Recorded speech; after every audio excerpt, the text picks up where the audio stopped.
अस्सलाम वालेकुम रहमतुल्लाह। उम्मीद करते हैं तुसीं बिल्कुल खैरियत नाल होवोगे। यार अज असीं ना एक बड़ा ही बेहतरीन एक तेल है जिस्म दी दर्दां वास्ते। ते अगर किसी दे सੱਟ लगी हुई है पुरानी, किसी दे जोड़ां 'ਚ दर्द हुंदी है, उहदे वास्ते एक तेल बनाउण लगे उस्तादा दे नुस्खे आए। तो वो मेरे जहन च अज आया कि मैं चलो अपने भरावां नूं भी दस्सां कि यार तेल बहुत ही कारआमद है। तो बहुत सारे जिहड़े हकीम साडे भरा वा उन्हां नूं पता भी होएगा इस तेल का। ये हैगा वा अंडे दी गुलियां दा तेल।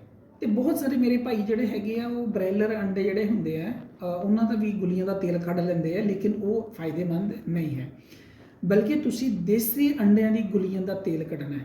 तो असीं अज तुहानूं एक तरीका दस्सांगे कि तेल कढीदा किद्दां है।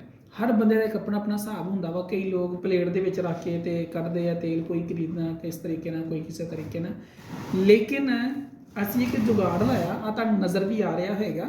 जुगाड़ लाया तो बड़ा बेहतरीन जुगाड़ है। उहदा यह भी है कि फायदा कि तुहानूं एक तो तुहाडे हत्थां ते छिट्टे नहीं पैणगे, ठीक है। तो दूसरा तुसीं आसानी नाल तेल कढ सकदे हैं।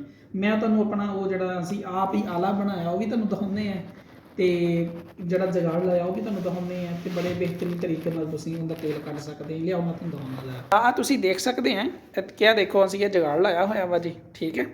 तो उहनूं फड़न की भी जरूरत कोई नहीं, बस उहनूं टका दिता एक जगह पर, ठीक है।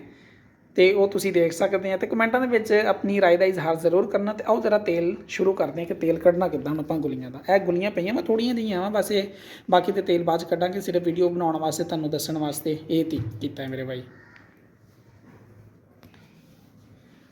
बिस्मिल्लाह यह देख सकते हैं। अच्छा, गुली जो तेल कढ़ना वा ना, पहले अंडे नूं उबाल लईदा है, ठीक है। अंडे उबाल के उन्होंने जिहड़ी सफेदी हुंदी है वो खा लईदी है। तो गुलियां का सिर्फ तेल कढ़ीदा है। बहुत सारे मेरे भरा ऐसे है कि जिन्होंने पता ही नहीं कि तेल कढ़ना किद्दां है अंडे की गुली का। तो यह तुसीं ज़हन नशीन कर लो कि पहले तुसीं अंडे नूं उबालना अच्छे तरीके नाल, सफेदी खा लैनी। तो यह गुली तुहाडे सामने है, गुली का पत्ती।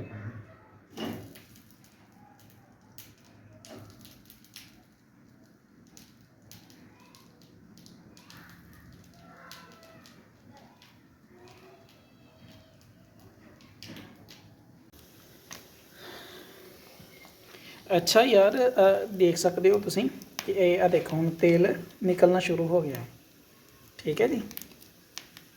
आ लै कतरा कतरा बन के इस तरह, यानी कि जिन्नियां भी तुहाडे कोल गुलियां हैगियां वा तुसीं उस हिसाब नाल इहदा तेल कढ सकदे हो। आ देख लो तुहाडे सामने तेल आ रहा है हुण।